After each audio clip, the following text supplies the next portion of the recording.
أعوذ بالله من الشيطان الرجيم بسم الله الرحمن الرحيم الحمد لله رب العالمين والصلاة والسلام على سيدنا محمد وعلى آله وصحبه أجمعين اللهم علمنا ما ينفعنا وانفعنا بما علمتنا وزدنا علما نافعا اللهم أرنا الحق حقا وارزقنا اتباعه وأرنا الباطل باطلا وارزقنا اجتنابه رب اشرح لي صدري ويسر لي أمري واحلل عقدة من لساني يفقه قولي.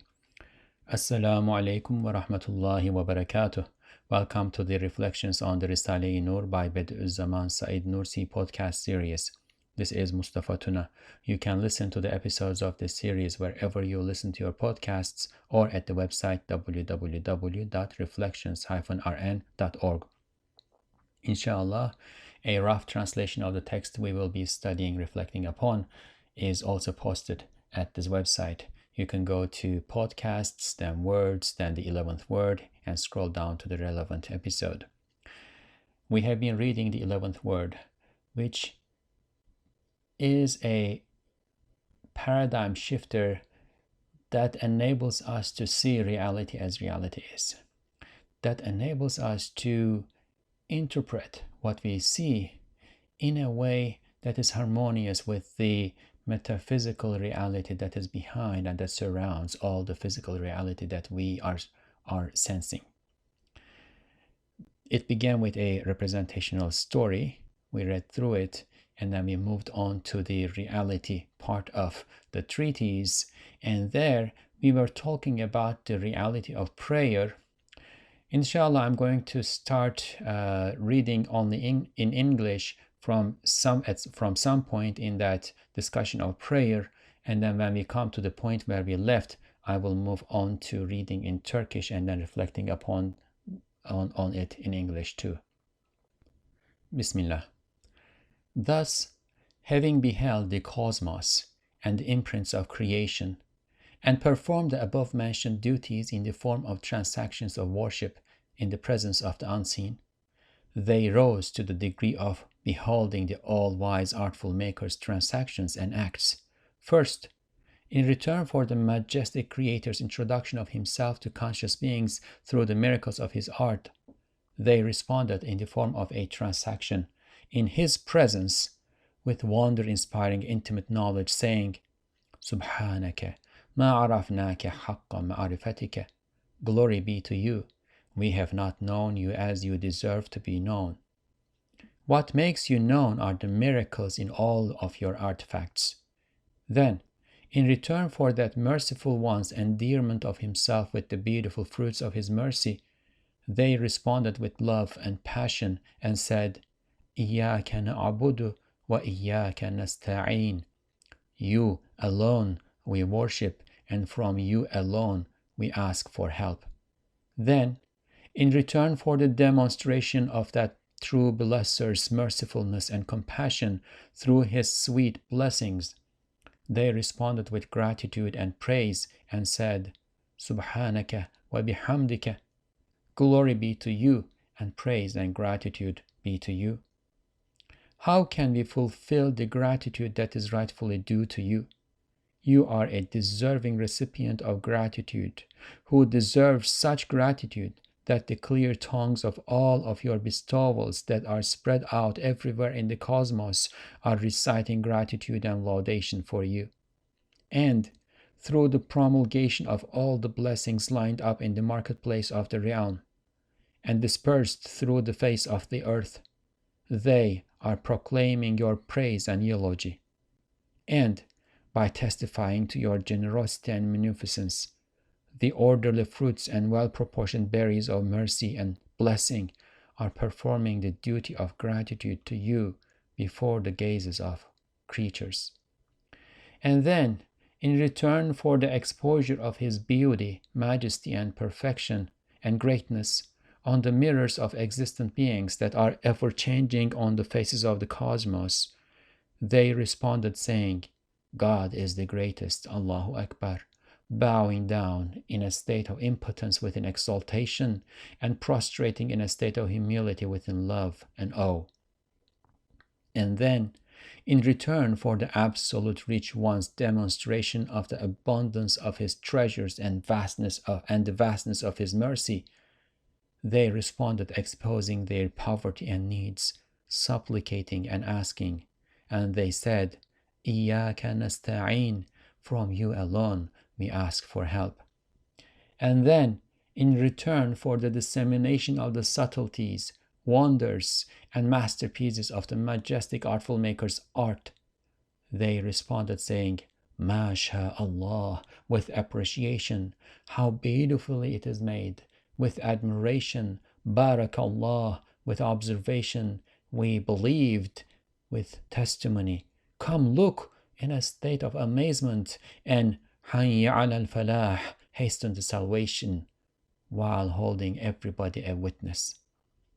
Furthermore, in return for the promulgation of his lordship by that Sultan of pre-eternity and post-eternity in the regions of the cosmos, and the exposure of his antitative oneness, they responded with monotheism and affirmation and saying, "Sami'ana wa ata'ana," we heard and we obeyed, in a state of obedience and acquiescence.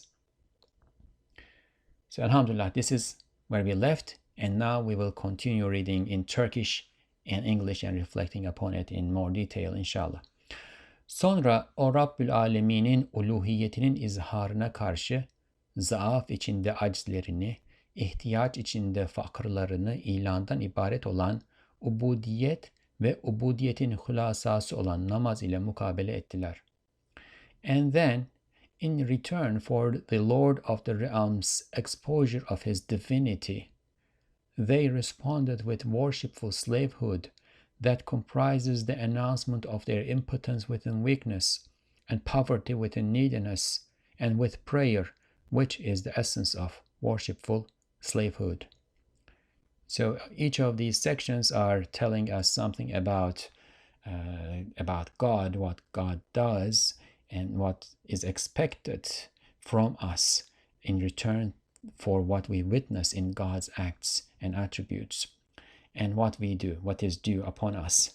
In this one, in return for the Lord of the Realms' exposure of his divinity, Lord of the Realms, Rabbul Alamin, an exposure of his divinity. He is the owner, possessor of everything. He is the creator of everything, and every worship, every gratitude, every praise, all praise is due to him, right? That is his divinity. That is his uluhiyah, him being God, right? In return for the Lord of the Realms' exposure of him being God, they, and of course this they refers to a group of people in the story, and they are the believers. In reality, they represent the believers. The believers responded with worshipful slavehood, ubudiyya, the state that a slave of God assumes before God. That is worshipful slavehood. That comprises the announcement of their impotence. And then Ustad Nursi provides us a working definition of ubudiyya, worshipful slavehood, which is the announcement of their impotence, ajz, within weakness. We are weak and impotent, which means that we have no power to acquire anything, to achieve anything, but by his power. And their poverty, while we have no power to acquire, achieve anything, we are in need of everything. So we are utmostly poor, utmostly needy, and at the same time utmostly impotent.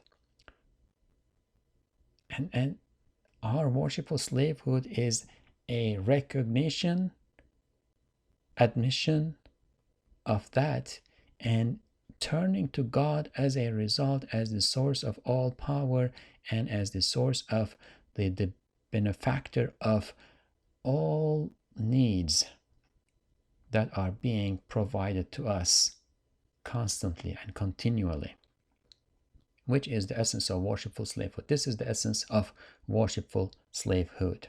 If you want to actualize your worshipful slavehood, first recognize your impotence and weakness. Reflect upon that. Don't just say and move on. Reflect upon that. Realize your impotence, weakness, neediness, and poverty. And despite this wretched status, how you are being provided and how you are being raised to the position, to the status of the vice-regent of the world. How you are being honored. Where is that honor? Where is that blessed life coming from? That is the secret of realizing the worshipful slavehood or Budiyye. Daha bunlar gibi günagun ubudiyet vazifeleriyle şu dar-ı dünya denilen mescid-i kebirinde farize-i ömürlerini ve vazife-i hayatlarını eda edip ahsen-i takvim suretini aldılar. And with various other duties of worshipful slavehood like these, and when we say these here, we are referring to the several paragraphs, several things that we went over in the previous episode. So those who have not listened to those episodes, it would be better to go ahead and listen to them first before moving on from here. And with various other duties of worshipful slavehood like these, they perform the obligations of their span of life. We are each given a span of life. We don't know how long, but we know that we are each given a span of life. It may be 40 years, it may be 3 years, it may be 50 years, it may be 150 years. It is in God's hands. He gives out of His mercy whatever He deems appropriate to each and every one of us. And regardless of how long it is, there is a duty that comes with it. There is a responsibility that comes with it. It is not given for free. It is given as a trust, and we are supposed to do something with it. The time period that we spend in this life, that is a capital that we need to invest. We have a duty to do something with it. And with various other duties of worshipful slavehood like these, they perform the obligations of their span of life. So alhamdulillah, they were able to fulfill their obligations. And the duty of living in this great mosque called the abode of the world, this great mosque. Also think about the imagery. What do we do in the mosque? Why do we go to a mosque? Primarily, we go to worship, right? So this entire cosmos, entire realm, entire existence that we find ourselves is like a mosque. We are here for worship. That's the point. Yes, we attend to this and that from time to time, but ultimately we are here for worship, and it would be best if we could turn everything that we do into worship, because that's possible. With true intention and with the true point of view, ordinary acts that we go through on a regular basis, on a daily basis, can be turned into worship. And the duty of living. So living is a duty in that sense. Living is an opportunity for worship, and that opportunity comes with an obligation. It becomes a duty. And the duty of living in this great mosque called the abode of the world and acquire the best of forms in creation, ahsan al-taqwim. That is how man maintains his status of being created in the best of creation. They rose to a rank above all creatures and became a trustworthy vicegerent on earth, equipped with the vigor of faith and of safety and trust. So one who has faith has power, vigor that is bestowed to him with his faith, and then he also feels safe, and there is a source of power that he can always put his trust in. Bütün mahlukat üstünde bir mertebeye çıktılar ki yümnü iman ile emn emanet ile mücehhez emin bir halifeyi arz oldular. I forgot to read this in Turkish and I moved on to the English. So this is the last sentence we read in English.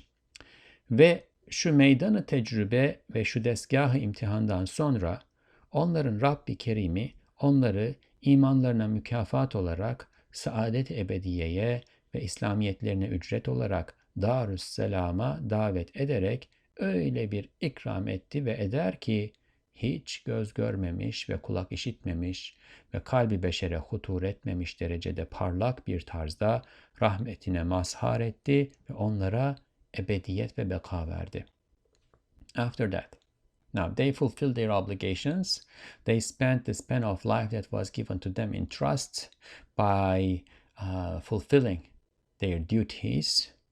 And now there came the time to move on. After that arena of trial and workbench of examination. So here in this world, they were in an arena of trial and they were in front of a workbench where they were given all the equipment and maybe like the chemical chemistry test, right? They're in front of the workbench, they are given all the chemicals, tubes, etc. And they need to do something, right? Or they need to pass a carpentry test. They are in front of the workbench, they are given the hammer, the chisel, and whatnot. They are given everything, and they need to do something. After that arena of trial and workbench of examination, where they fulfilled their obligations and passed the test, their munificent Lord invited them to eternal felicity as a reward for their faith and to the abode of peace as the price of their submission. Out of His mercy, of course, right? It is a reward that He is bestowing upon them out of His mercy. What is that bestowal? It is eternal felicity. That is something that is almost impossible to imagine for us in this world because it does not exist here. It does not exist here, but while it does not exist here, we are filled with an urge to acquire it. We yearn for it. We know about it. We sense it. We feel it. We have something built into us that tells us that it exists, but it does not exist here, and therefore we yearn for it. Eternal felicity. The felicity, the happiness that we may experience in this world is never eternal. Either we are getting older and getting closer to our appointed time of death and therefore looking forward to leaving them, or they are shorter lived than us and they are departing us before we die. So there is no eternal felicity, eternal happiness in this world, but there is a sense of eternal felicity that we all have. Invited them to eternal felicity as a reward for their faith and to the abode of peace as the price of their submission. Submission may feel a bit burdensome, onerous in this world, especially if you are living in the modern context where individuality is glorified, a false sense of freedom is glorified. People are taking advantage of all sorts of amenities that are otherwise forbidden in order to advance their interests in the world. For example, they are using usury, and you can't do it. You have to limit. You have to live a life of limitations. Now, absolute freedom is not possible anyway. We talked about this before. One who thinks that he is absolutely free is a slave of his vain desires and compulsive soul and the whisperings of the Satan and so on and so forth, the attractions of the world. So actual freedom is to be attained by having faith and being able to detach oneself from these addictions of the world, right? But this is when you look at it with faith, with the light of faith, and see the big picture, see reality as reality is. If you are not there, submission may seem to be burdensome and onerous. There are things that you have to do, there are things that you cannot do. The lower soul is being constricted by that. There is a burden that is being put on the compulsive lower soul, and God, again out of His mercy, is offering a price for that. Otherwise, God is worthy of worship regardless of hell or paradise, hell or the garden. And we need to try to get there. It's a good thought exercise. Sometimes we should ask ourselves, would I still be praying my prayer if there was no threat of hell and promise of garden? Just because God is worthy of worship, because I love him, and this is my way of interacting with him. This is my way of submitting myself to him. This is my way of recognizing his majesty and beauty and perfection, and so on and so forth. However, we are poor, we are needy, we are humans, we err, we have defects and deficiencies, and recognizing that God, out of his mercy, is also offering a prize to us in return for our submission. Therefore, right after that arena of trial and workbench of examination, their munificent Lord invited them to eternal felicity as a reward for their faith, and to the abode of peace as the prize of their submission. And of course, that eternal felicity is where we will be, inshallah, we will be able to witness the manifestations of God's beauty and perfection and his majesty in his beauty and perfection forever. He bestowed and bestows them there by blessing them with his mercy, at such a brilliant degree that no eye has seen, no ear has heard, and nor has it appeared to any human heart, and by giving them eternity and everlasting existence. So he is promising, and some who are given access to the invisible hidden dimensions of reality are telling us that they have witnessed, sometimes in dreams, right? But the Prophet ﷺ was shown all of this as they are. And because time is a relative concept, a relative creature of God, we know that hell and the garden exist now. Therefore, the Prophet ﷺ was shown them, and there are some who are given access to glimpses of them, right?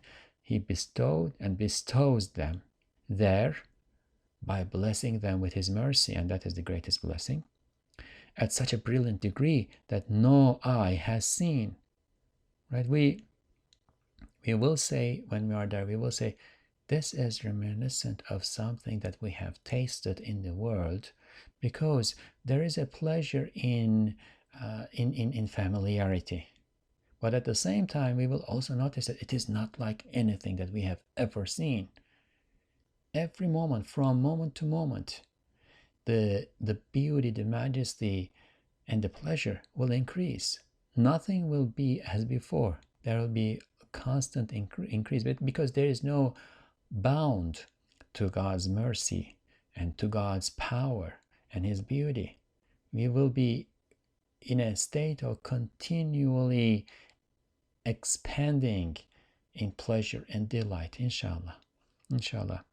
And most important, we will be given, this group that fulfilled their obligations and parted this world having fulfilled it, they will be given eternity and everlasting existence. And that is part of the beauty of it, because absence of everlastingness always embitters the blessing. But that blessing there will never end.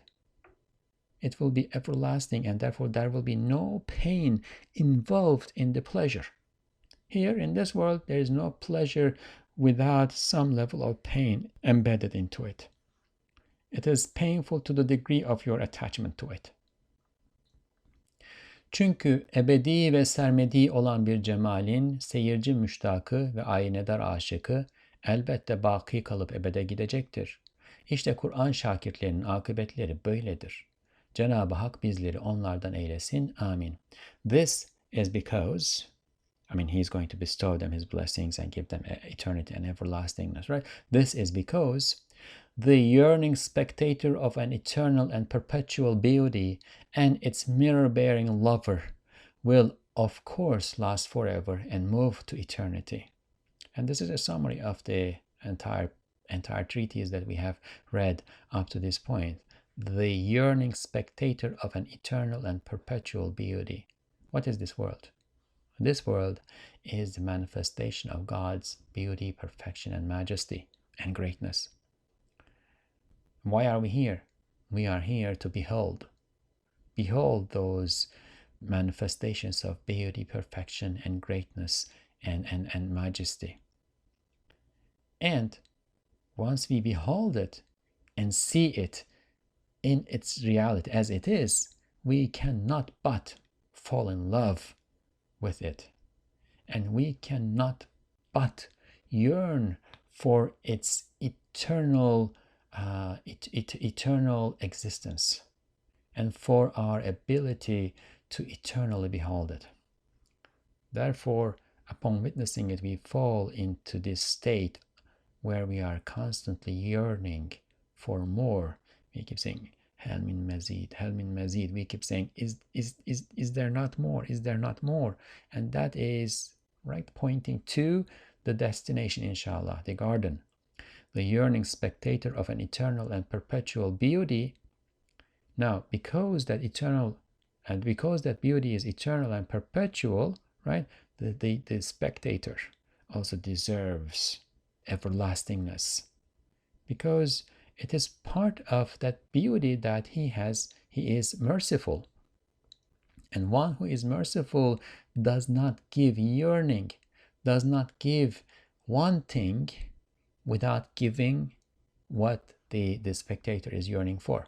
That would not, otherwise it would not be merciful. Imagine yourself with a 3-year-old child who knows what chocolate is, and the child has been deprived a bit, has not eaten anything sweet perhaps for almost a year now, but knows what it is and loves it. And you pull out a package of chocolate before the child and show it to the child, and even give it to the child and have the child play with it a little bit, and then maybe he even opens the packaging and the chocolate comes out and the smell fills the air and he smells it, and as he is about to put it in his mouth, you take it, snatch it away from the child. Can you imagine your Lord like that? That's not how our Lord is. He is merciful, and part of his mercy is that he gives what he promises. He does not give wanting and not give what he makes us want, as long as we want it with recognition of him being the source. If we want it without recognizing him, then that would be ingratitude, and the one who is ingrate does not deserve the blessing. But those who are grateful, yearning spectators, lovers of him, they will of course last forever, and he will move them to eternity. So this is the destiny of the Qur'an's disciples. Why Qur'an's disciples? Because it is the Qur'an that shows us the reality of things.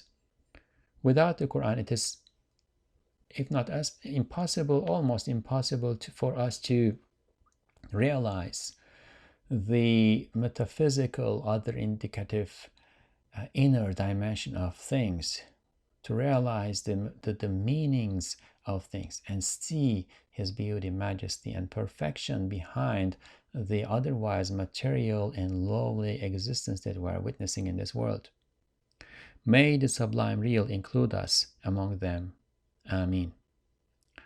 So this was the end of the section about the first group in that allegorical story. Very briefly, that was about a palace that a absolutely rich person built and ornamented beautifully, and he invited visitors, spectators, guests into that palace, and he wanted them to look and see things and appreciate them. And one group did that. They recognized the master as the builder, architect, and artful maker of everything in there, and they appreciated the beauty and art, and they wanted to connect to him. And then there was another group who were deniers, who did not want to recognize that anything was built by somebody, and there was somebody that they needed to be grateful to and appreciate, and so on and so forth. There was this other group.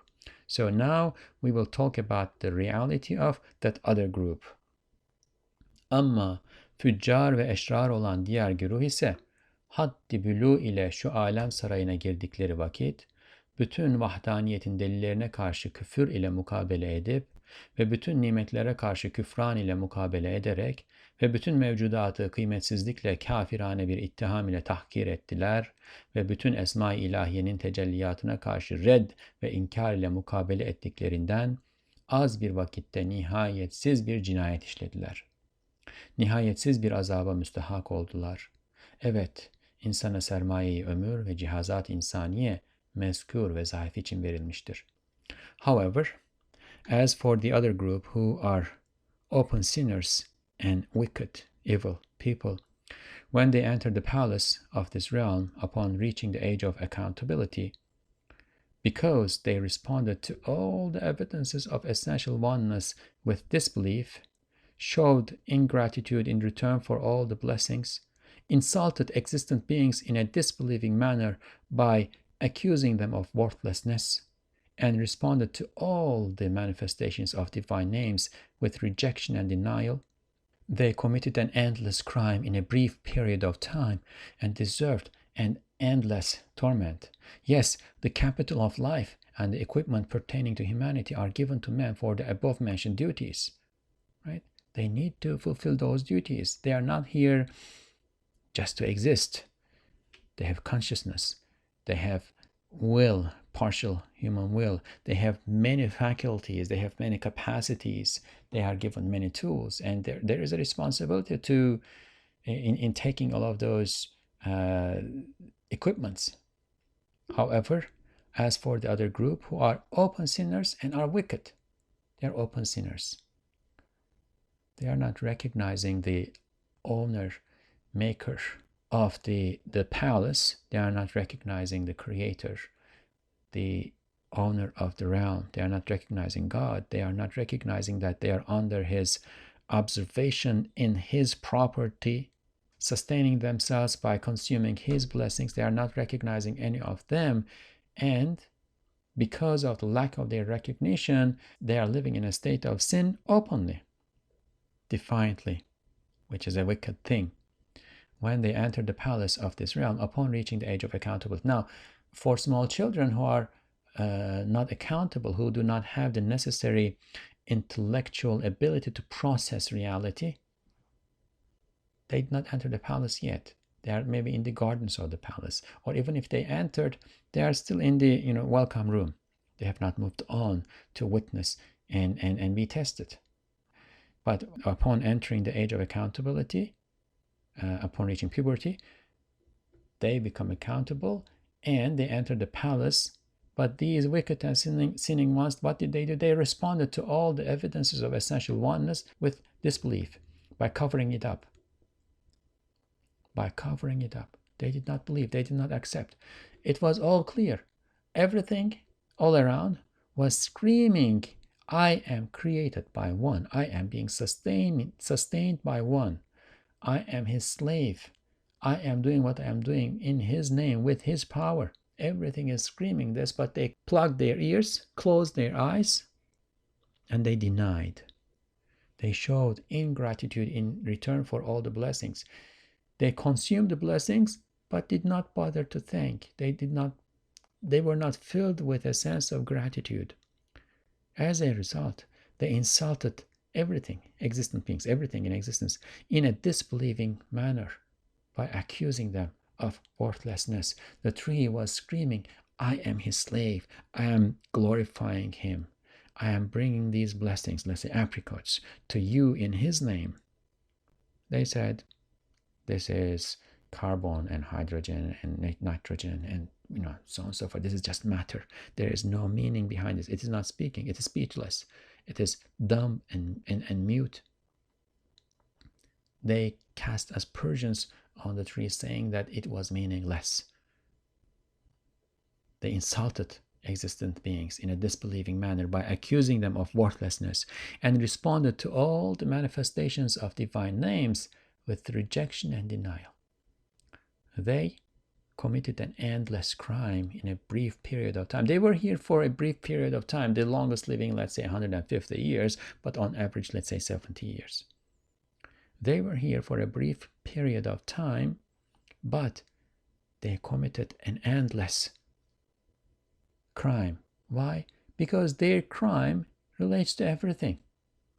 I mean, if you drop an atomic bomb on a city, you can kill 1 million or like 10 million people within an hour. So is the magnitude of the crime proportionate to the time spent in committing it? No. The magnitude of the crime is proportionate to the harm that is being done as a result of it. And here the crime is not recognizing reality as reality is, and therefore casting aspersions on everything, denying them the purpose of their creation, which is partly your witnessing them and appreciating, recognizing them as the creatures of God and appreciating the art, beauty, majesty, perfection that is manifest on them from God's names and attributes and ultimately from His entity. You are depriving them of that ability to fulfill their functions. And that's a big crime. They committed an endless crime in a brief period of time and as a result deserved endless torment. Yes, the capital of life and the equipment pertaining to humanity are given to men, human beings, for the above-mentioned duties. There is a responsibility. There is duty. Ey sersem nefsim ve ey pürheves arkadaşım. Aya zannediyor musunuz ki vazife-i hayatınız yalnız terbiye-i medeniye ile güzelce muhafazayı nefsetmek, ayıp olmasın, batın ve fercin hizmetine mi münhasırdır? Oh my addle-brained lower soul, and my friend full of desires, do you assume that your life duty is limited to preservation of the self according to the requisites of civilization? And here, of course, the word civilization is used in a pejorative sense in reference to the material advancement that humanity has achieved, but because they are dazzled with the glimmer of that material advancement, now they cannot see the metaphysical reality behind all of that. Do you assume that your life duty is limited to preservation of the self according to the requisites of civilization? If you will excuse the expression, to serving the stomach and the private parts, is that all you are here for? Serving the stomach and the private parts, ingratiating the appetites of your physical existence? Is that all you are about? Yahut zannediyor musunuz ki hayatınızın makinesinde derc edilen şu nazik letaif ve maneviyat ve şu hassas aza ve alat ve şu muntazam cevari ve cihazat ve şu mütecessis havas ve hissiyatın gaye-i yeganesi, şu hayatı faniyede nefs-i rezilenin, hevesat-ı süfliyenin tatmini için istimaline mi münhasırdır? Or, do you assume that the sole purpose of these delicate subtle faculties, metaphysical components, these sensitive organs and tools, these well-proportioned limbs and equipment, and these inquisitive senses and perceptions, is their employment to satisfy the vile lower soul and lowly desires? We are given many things. What are we given? Delicate, subtle faculties. An example, the sense of ownership. Right? I think we talked about this before. I have a book, and I say this is my book. What does my mean? What is the meaning of that attribution of this thing to me? What is me? And what connects the book to me? Why is it not that, this I am the book's person?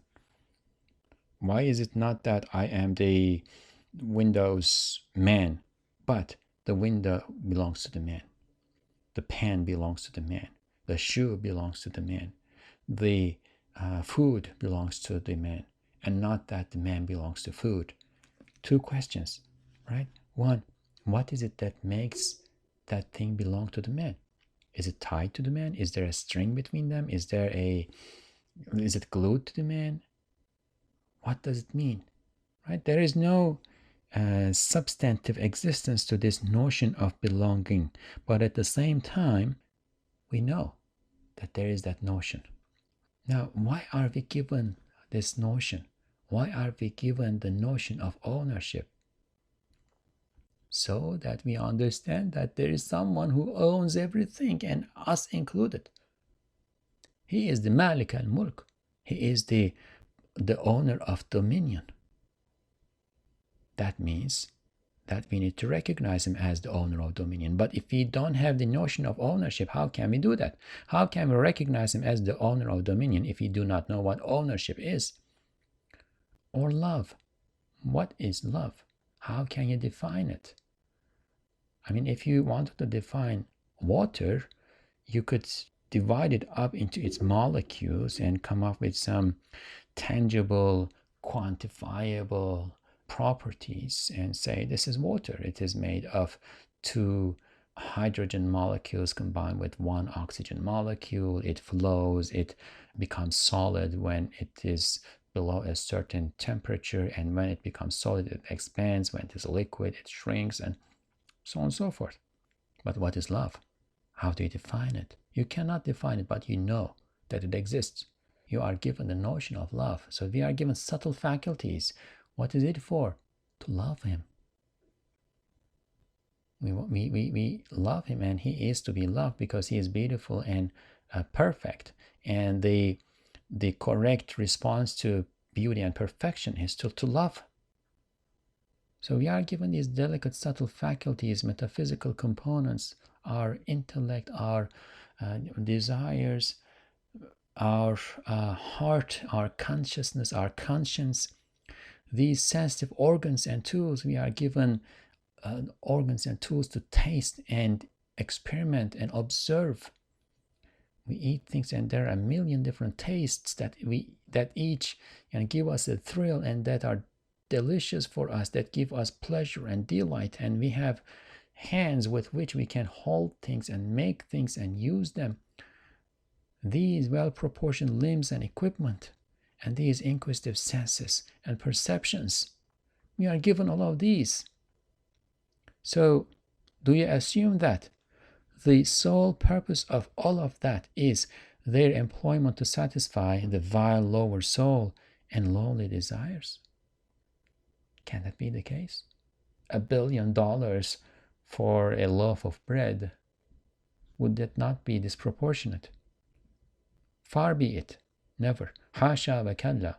Belki vücudunuzda şunların yaratılması ve fıtratınızda bunların gaye idhali iki esastır. And the answer to that question cannot be yes, it's a rhetorical question, and the answer is no. Far be it. Never. In fact, the creation of these in your body, in your existence, and their inclusion in your innate nature, fıtra, has 2 foundations. There are 2 main things that you are given all of these things for.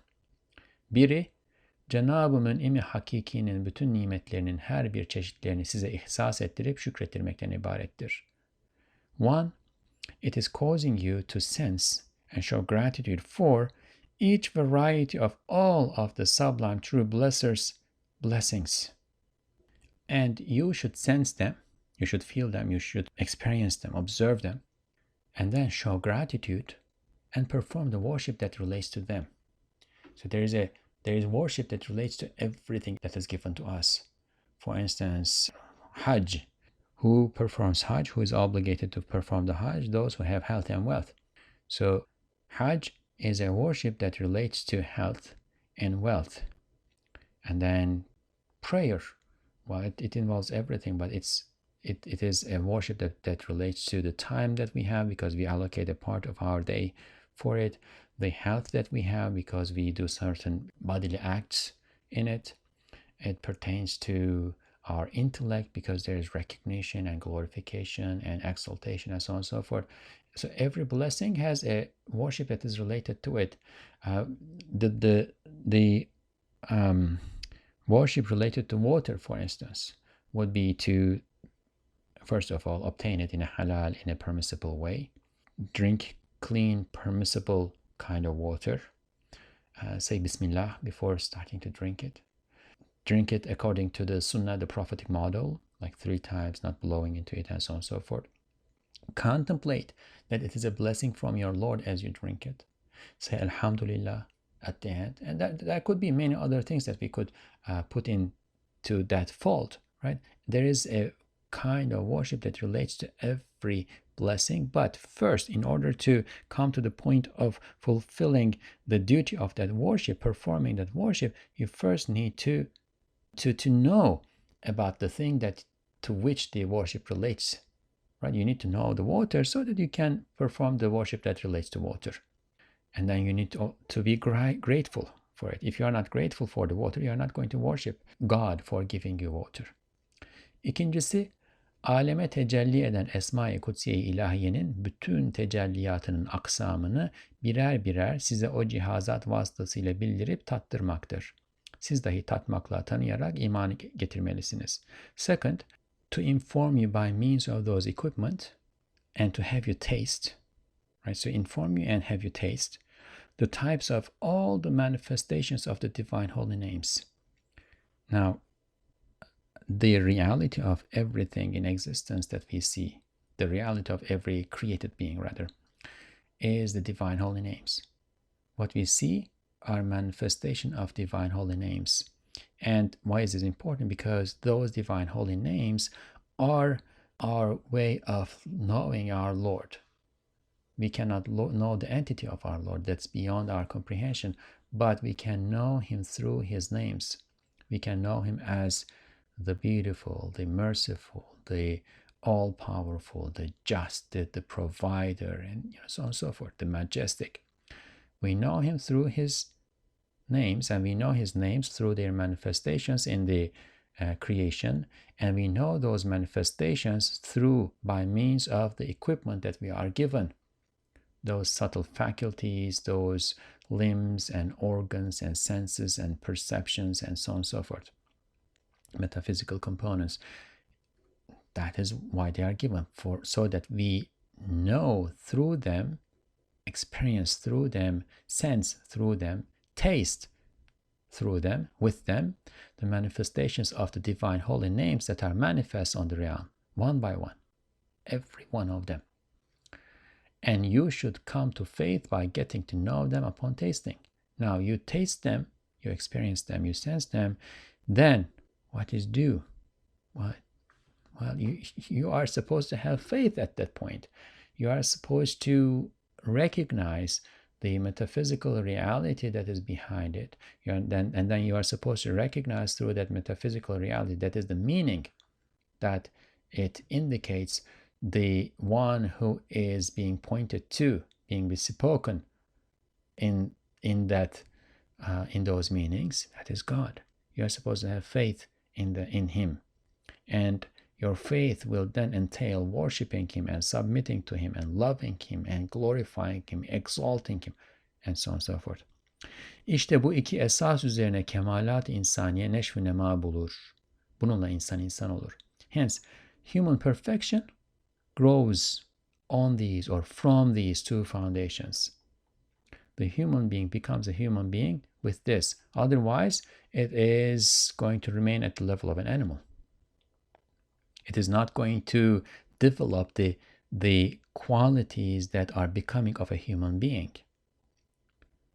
But if he builds on these two foundations, then all those beautiful things that pertain to humanity are going to start to grow on or from him and are going to blossom. He will become like a tree that was a dry stump in winter, but when the life-giving water, which is faith, moves into its limbs, right, it starts to shoot leaves and then give bloom to flowers. Right? It becomes this beautiful, complete creature. Hence, human perfection, the completeness of human existence, grows from these two foundations. The human being becomes a human being with this. İnsaniyetin cihazatı hayvan gibi hayat-ı dünyeviyi kazanmak için verilmemiş olduğuna şu temsil sırrıyla bak. Look through the secret of the following allegory or allegorical story that the equipment pertaining to humanity is not given to earn worldly life like animals. We are not given all of this to earn the life of this world like animals. Animals are given it to earn the life of this world. This is their garden. This is their paradise. But human beings are destined, made for something higher. So we are going to try to understand that with a story. Mesela bir zat bir hizmetçisine 20 altın verdi. Ta mahsus bir kumaştan kendisine bir kat libas alsın. O hizmetçi gitti. O kumaşın alasından mükemmel bir libas aldı giydi. For example, a person gave 20 gold pieces to one of his servants so that the servant would purchase for himself a layer of outfit made of a special fabric. Here are 20 gold pieces or $20, whatever. Take it, go to the marketplace, purchase this particular outfit made from this particular fabric. The servant went and purchased a perfect outfit made from the best variety of that fabric. So he was a smart servant, understood what he or she was supposed to do, went to the marketplace, purchased what was supposed to be purchased and put it on. He put it on.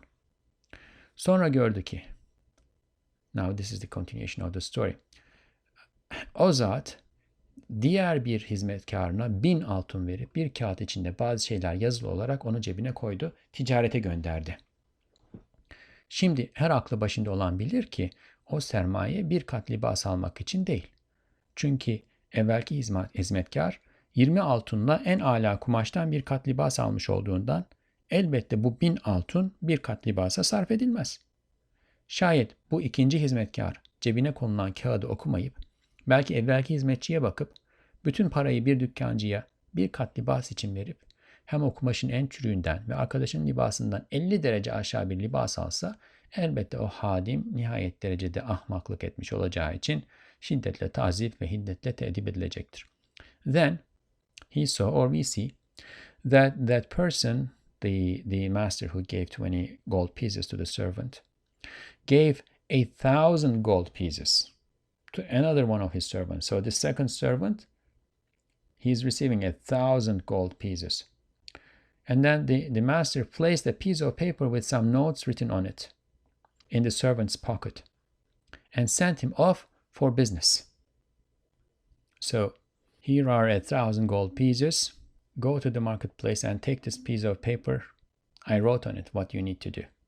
Now, anybody with intellect knows that capital, that 1,000 gold pieces, is not meant to purchase one layer of outfit alone. Because we saw the other one purchased for $20, 20 gold pieces. Since the first servant purchased a layer of outfit made from the best fabric, of course, these 1,000 gold pieces cannot be spent on one layer of outfit. And we have intellect, we understood what's going on here, right?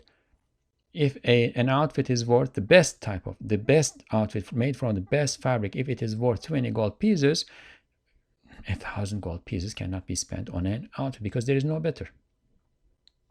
If this second servant does not read the paper that is placed in his pocket, because that is where the master wrote what is supposed to be done with the 1,000 gold pieces.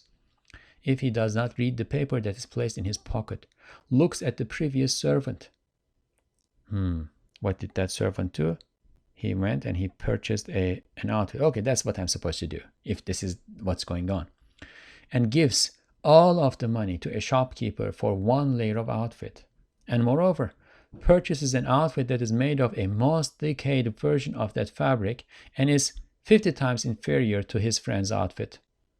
Of course, that servant will be punished with severity and disciplined with fury as a result of the utter idiocy he has committed. Utter idiocy. Utter idiocy. Why are you looking at the other servant? He was given 20 gold pieces. You are given 1,000 gold pieces. Is it the same thing? He was given 20 gold pieces and he was instructed to go purchase an outfit. You are given 1,000 gold pieces and you are instructed to read what is written on the paper that is in your pocket. Is it not idiocy that you went and paid 1,000 gold pieces for this outfit? And moreover, what you purchased is not made of good fabric either. What you purchased is this like rotten, decayed fabric. You wasted the money. You squandered it away.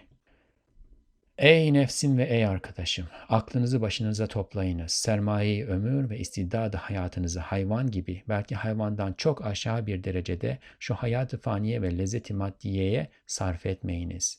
Yoksa sermayeci en âlâ hayvandan 50 derece yüksek olduğunuz halde en ednasından 50 derece aşağıya düşersiniz.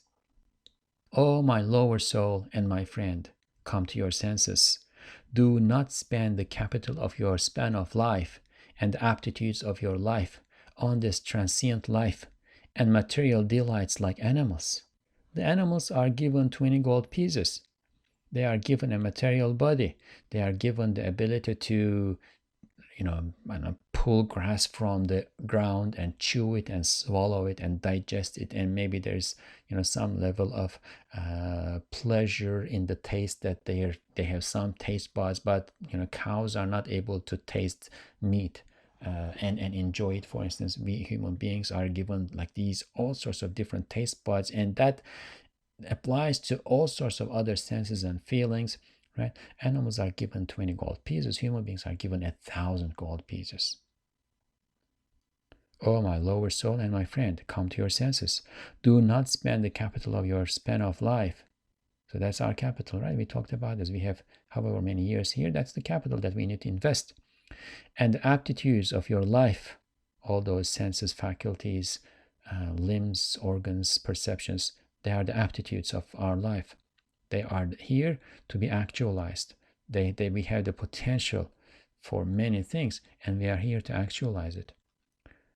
Don't spend that on this transient life and material delights like animals, or in fact lower than animals, because you cannot be like animals. First, you are absolutely impotent and absolutely needy and absolutely poor. The degree of the cow's impotence is proportionate to the degree of what it needs. You need everything that you can think of or imagine. The cow only needs what it needs in order to sustain its life.